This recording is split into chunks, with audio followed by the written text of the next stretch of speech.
Sejam muito bem-vindos ao canal, que é dedicado aos fãs de Light Novel com mundos de cultivo e matança. Vamos para a novel! A multidão barulhenta começou a se aglomerar em direção a um palco de teste de espadas específico. Fei só tinha visto algo assim em sua vida passada, quando uma celebridade aparecia na rua. Pessoas eram pisoteadas, perdiam seus sapatos, e poetas errantes que lideravam a corrida tinham suas roupas rasgadas. Os menos afortunados caíam e eram pisoteados, quase morrendo. Era o caos. Vamos ver quem ousa se chamar de deusa número 1 dos reinos vassalos. Com certeza é minha Ângela que merece esse título. Fei provocou sua noiva, segurando sua mão. Uma força invisível emanou de seu corpo, mantendo todos a uma distância segura. Logo, eles chegaram ao palco 14. O palco estava lotado, mais de 4.000 pessoas se espremiam ao redor. Era mais do que o público nas batalhas de Chambord e outros reinos de nível 1. Alguns jovens confiantes já seguravam presentes e rosas, gritando o nome de Cindy. Fei usou um pouco de sua força para criar espaço, não queria que Ângela fosse espremida. Antes mesmo da luta começar, o clima já estava eletrizante. Pelos comentários ao redor, Fei soube que o reino de Bulan era um reino vassalo de nível 3 intermediário, sem grande fama.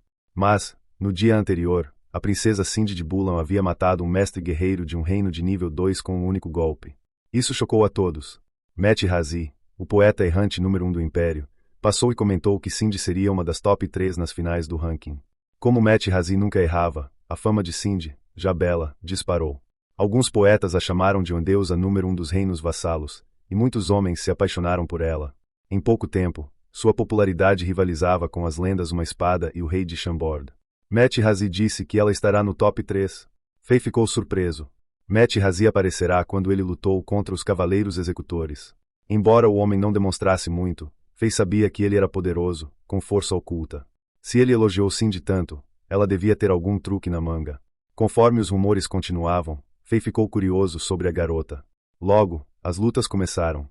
Nos primeiros rounds, os participantes de Bulan eram todos homens. Venceram 2 de 5 batalhas individuais, um desempenho medíocre. Fei começou a ficar impaciente. Então, uma figura vermelha apareceu no palco. Princesa Cindy. Ela era deslumbrante. Como uma deusa, até seu olhar frio fazia corações acelerarem. Sua armadura mágica vermelha protegia seus braços e torso, deixando sua cintura fina exposta. A saia vermelha cobria seus quadris e 1/3 de suas pernas, enquanto o resto era protegido por uma energia mágica vermelha. Seus cabelos ruivos estavam presos por uma fita branca, com algumas mechas balançando ao vento. Mas o mais impressionante era sua vara mágica de 1,5 metros, com uma gema vermelha do tamanho de um olho de dragão. Uma maga. Fei ficou chocado. Era a primeira vez que via uma maga nos palcos de teste. Magia era uma profissão nobre e cara, exigia recursos absurdos, comparáveis a manter um pelotão de cavalaria pesada. Por isso, poucos reinos arriscavam enviar magos, já que qualquer perda seria devastadora. A armadura que Cindy vestia era um conjunto mágico poderoso. Ondas de energia vermelha a envolviam como um oceano, e Fei, mesmo como um bárbaro nível 54, não conseguia discernir seu nível exato. Ela era alguém que merecia respeito. Como se sentisse seu olhar, Cindy olhou para Fei. Seus olhos brilharam, uma magia de detecção avançada. A energia mágica escaneou Fei rapidamente, mas a princesa balançou a cabeça, achando ter imaginado coisas. Sob o manto, Fei sorriu. Apenas um mestre guerreiro como aquele homem misterioso poderia ver através de seu campo de força bárbaro. Além disso, as energias do mundo de Diablo eram diferentes das de Azeroth, mais difíceis de detectar. Fei logo deixou o palco 14 com Ângela. Não ficou para a batalha. Ele sabia que Meti Razi estava certo. Cindy chegaria ao top 3. Ninguém naquela região era uma ameaça para ela.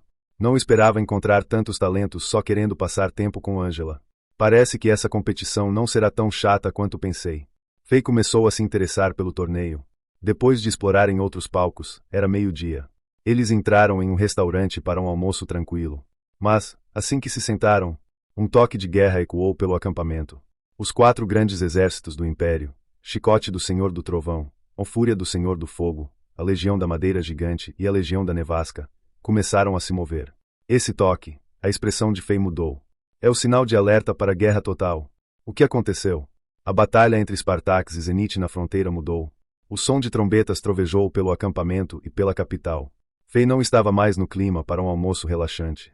Depois de comerem rápido, ele e Ângela voltaram para o acampamento de Chambord. Logo, uma notícia chocante se espalhou. Após mais de meio mês de batalhas na fronteira, a situação piorou repentinamente.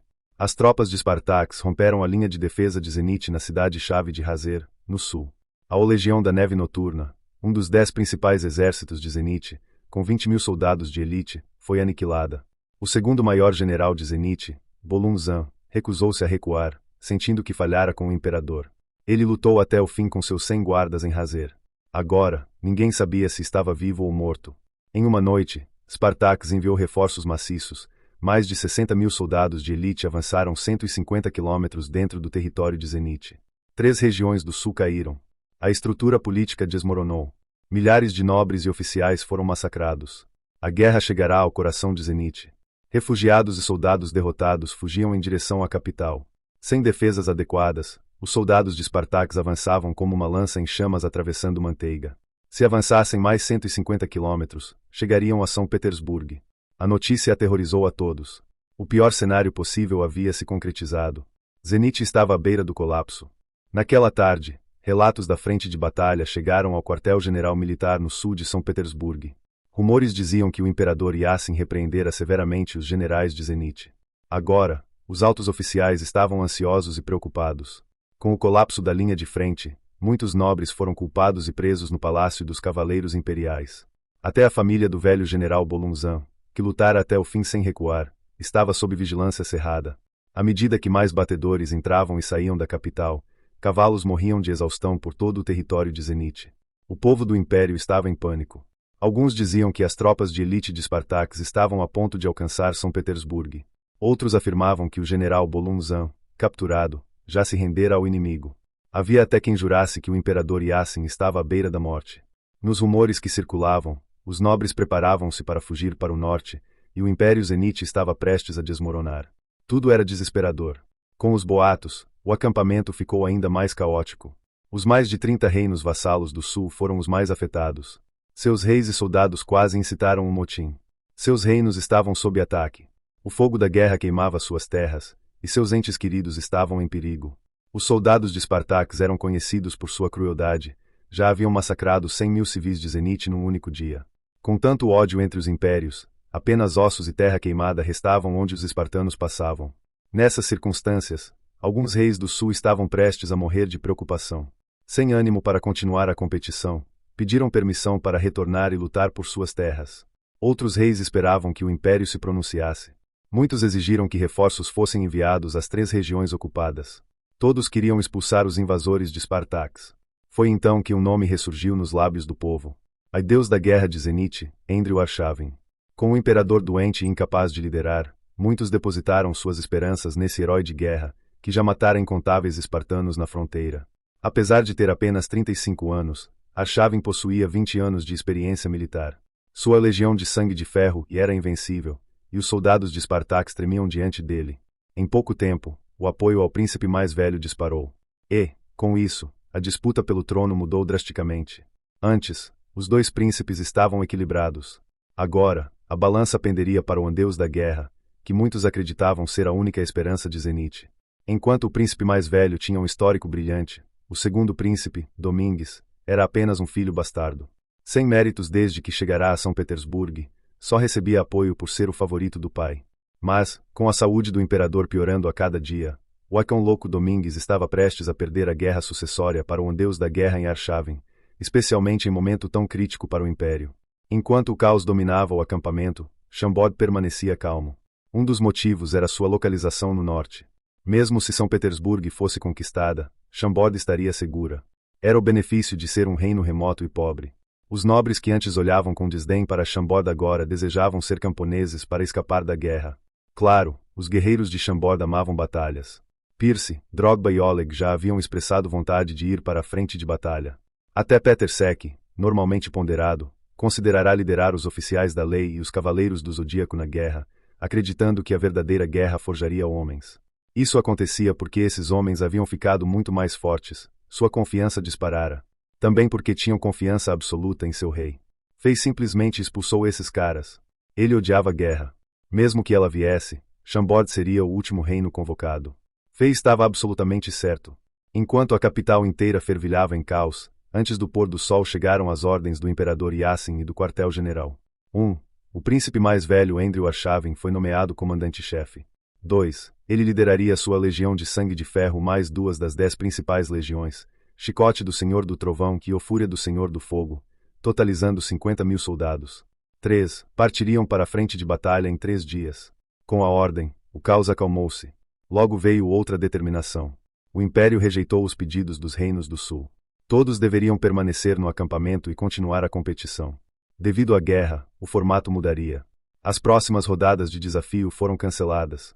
Os 10 melhores mestres e 5 melhores reinos de cada região iriam direto para as finais do ranking. Após a competição, os 244 reinos vassalos formariam uma nova legião para lutar contra Spartax. Os 10 melhores mestres seriam nomeados nobres de nível 1 e receberiam postos de comando. Os méritos militares determinariam promoções ou rebaixamentos dos reinos. Os 10 reinos com mais méritos se tornariam automaticamente reinos vassalos de nível 1. Isso, de certa forma, compensava o cancelamento das rodadas de desafio. Também marcava o início de uma era louca para os reinos vassalos.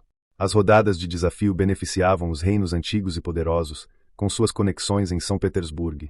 Mas, com o ranking baseado em méritos de guerra, reinos menores teriam chance de brilhar. Toda a força acumulada desses reinos seria quase irrelevante numa guerra. Durante o conflito, heróis surgiriam. Se a oportunidade surgisse, até o mais humilde poderia se tornar lendário. Para muitos reinos pequenos, esta era sua chance. Comparado às rodadas de desafio, a guerra oferecia mais oportunidades. Por um momento, todos os reinos vassalos antecipavam ansiosamente a guerra contra Spartax. Os mestres e reinos classificados para os top 10 e top 5 preparavam-se para o ataque final. Não estavam apenas atrás de títulos de nobreza, mas principalmente do direito de comandar a nova legião. Chambord era, sem dúvida, um forte candidato à liderança. Enquanto o mundo exterior se agitava, Fei agia nos bastidores. Ele chamou o velho Zolaz e o jovem Modric para sua tenda central. Após 2 horas de conversa secreta, os dois deixaram o acampamento de Chambord com seus pertences. Logo, desapareceram sem deixar rastro. Dias depois, uma nova organização chamada Escritório de Cartas tornou-se ativa na capital. Ninguém sabia a quem pertencia. Eram extremamente sigilosos, coletando todo tipo de informação, útil ou não. Também recrutavam pessoas com habilidades variadas. Logo chamaram a atenção de outras facções. Investigações revelaram 3 figuras por trás da operação. Um velho e um jovem, pessoas comuns, sem força marcial. 2. Uma figura imponente com uma máscara de 5 cores, nunca falava, mas sua força era inestimável. O velho e o jovem comandavam as operações. A figura mascarada era como uma espada afiada que os protegia. O jogo de poder apenas começara. Ninguém conseguiu sobreviver após receber um golpe da pessoa com a máscara de 5 cores, e ninguém sabia de onde essa pessoa vinha. Como um mistério sem solução, essa figura permanecia não identificada. No entanto, qualquer um que atrapalhasse o escritório de cartas e era eliminado por ela. Enquanto a guerra nas regiões sul de Zenit se intensificava e a competição militar do Império atingia seu clímax, poucos perceberam que as forças subterrâneas de São Petersburgo estavam sendo reorganizadas. Algo que passou despercebido para muitos, mas que, para quem sabia, foi como um trovão abrindo as cortinas para mais um dia sangrento. Essa mudança ocorreu rapidamente. Em pouco tempo, o misterioso escritório de cartas adquiriu vários grupos de mercenários e outras organizações, usando o dinheiro do velho e do jovem, além da força avassaladora da figura mascarada. Ainda pequeno, o grupo já fincara raízes. Como um veneno inodoro e incolor, infiltrou-se silenciosamente nas várias facções da região. Em 2 dias, as eliminatórias terminaram. Após 4 dias de batalhas, cada uma das 5 regiões de combate definiu seus 10 melhores guerreiros e 5 melhores reinos. Os perdedores se preparavam para partir para o sul, enquanto os classificados descansavam antes do torneio de ranking. Os resultados do ranking seriam cruciais. Os guerreiros melhor posicionados teriam maior controle sobre a nova legião. Segundo o quartel-general, os cargos de comandante e oficiais superiores seriam preenchidos pelos representantes dos reinos classificados. Uma oportunidade única, jamais oferecida aos reinos vassalos desde a fundação de Zenit. Diante de tamanha recompensa, os candidatos enlouqueceram. Chambord foi invencível na região norte. Derrotou todos, incluindo 2 reinos de nível 1 e 3 de nível 2. Dos 10 melhores guerreiros da região norte, 8 eram de Chambord. Além disso, os 50 cavaleiros do Zodíaco obtiveram um recorde de 24-0, tornando Chambord o primeiro colocado nas batalhas em equipe. O fato de um pequeno reino de nível 6 ser o único invicto entre todos os vassalos chocou a todos mais uma vez. O jovem rei de Chambord e seus guerreiros tornaram-se lendas contadas pelos poetas errantes. Outros mestres também se destacaram. O rei de Bizantine, Constantine, ficou em nono na região sul, mas seu reino não se classificou. Os guerreiros a lâminas gêmeas de fogo e vento do reino Gudon, o Erkkanort, entraram no top 10. O lâmina ensanguentada, que transformou 6 oponentes em esqueletos, também se classificou. A espada prateada sanguinária, que Fei encontrara, foi o primeiro da região leste. A princesa Cindy de Bulan ficou em segundo na região oeste, atrás apenas de uma espada. 5 regiões, 50 mestres e 25 reinos competiriam no dia seguinte. Nos últimos 4 dias, mais de 600 guerreiros morreram, 1000 ficaram feridos e 2000 soldados comuns foram atingidos. Números consideravelmente baixos, já que muitos reinos optaram por evitar conflitos desnecessários, poupando forças para a guerra. Mas o torneio de ranking seria diferente. Com o comando da nova legião em jogo, as batalhas seriam brutais. No dia de descanso, o adeus da guerra de Zenith e Arshavin liderou a legião de sangue de ferro, o chicote do Senhor do Trovão e a fúria do Senhor do Fogo até os portões de São Petersburgo para um ritual pré-guerra. As 3 legiões, somando mais de 50.000 soldados de elite, partiriam para o sul enfrentar os espartanos. Além delas, mais de 100 magos reais acompanhariam Arshavin, junto com 4 cavaleiros executivos e suas cavalarias equipadas até os dentes. O reforço representava quase 1/5 do poder militar do Império. Com o general invicto no comando, muitos se tornaram otimistas. Antes da partida, Fei encontrou-se com a princesa Tanasha, a quem não via desde o portão das fontes termais. Dessa vez, foi ele quem solicitou o encontro, através do capitão Romain. A transformação de Chambord ainda não estava completa. Enquanto não fossem fortes o suficiente, sua estratégia era se abrigar sob a sombra de uma árvore maior. E ele não podia deixar Zenith cair. Apesar do otimismo geral em relação a Arshavin, Fei sabia que nenhum exército ou general era invencível para sempre. Em momentos críticos, ele precisava ajudar. Sua contribuição foram poções do mundo de Diablo. Ou poções de vida salvariam soldados e prolongariam combates. Ou poções de vigor restaurariam a energia das tropas. Ou poções de mana ajudariam os magos a recuperarem seu poder rapidamente. O que o desapontou foi a reação da deusa da inteligência. Ao receber 30 frascos de a poção de vida, 40 de a vigor e 40 de a mana, ela não demonstrou surpresa. Parecia estar esperando por eles. Por um momento, Fei sentiu-se desvendado por essa mulher nobre e bela, ainda que aparentemente doente. Apesar de sua aparência frágil, ela não parecia à beira da morte. Quando se conheceram, até o sacerdote da igreja dissera que ela teria apenas 6 meses de vida. Talvez a poção de rejuvenescimento completo que Fei lhe dera funcionara, pois agora ela parecia muito mais saudável. Alexander, as 2 fórmulas que você me deu são verdadeiramente mágicas. O mago real Lelouch e outros já produziram algumas poções. O problema é que a taxa de sucesso é baixa, e os efeitos não são tão estáveis quanto os seus. Depois de cálculos, vimos que o valor das poções mal supera o custo dos ingredientes e mão de obra. A princesa sorriu, testando Fei. Ela sabia que ele escondera algo. Fei apenas sorriu de volta.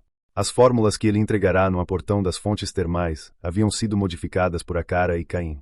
Os estrategistas de Fei diluíram os efeitos e aumentaram a quantidade de ingredientes necessários. Só ele possuía as fórmulas originais, e não as compartilharia. Como as poções que dera a Tanasha eram diluídas e apenas um pouco melhores que as dos outros magos, ele podia culpar a instabilidade das fórmulas. Mas, com essa guerra, suas fórmulas são inestimáveis. E ainda forneceu essas poções ao Império. Serão grandes méritos para Chambord. Obrigado, Alteza. Fei sabia que falar demais a entregaria. Melhor manter as respostas curtas. Era óbvio que a princesa estava do lado de Arshavin. Como Fei não queria se aliar a eles, uma barreira invisível agora os separava. Como se tivessem acabado de se conhecer. Fim dos capítulos do 297 ao 299. É isso, pessoal. Se gostou, dá aquele like, deixe seu comentário e compartilhe. Vamos ficando por aqui, até a próxima, e tchau.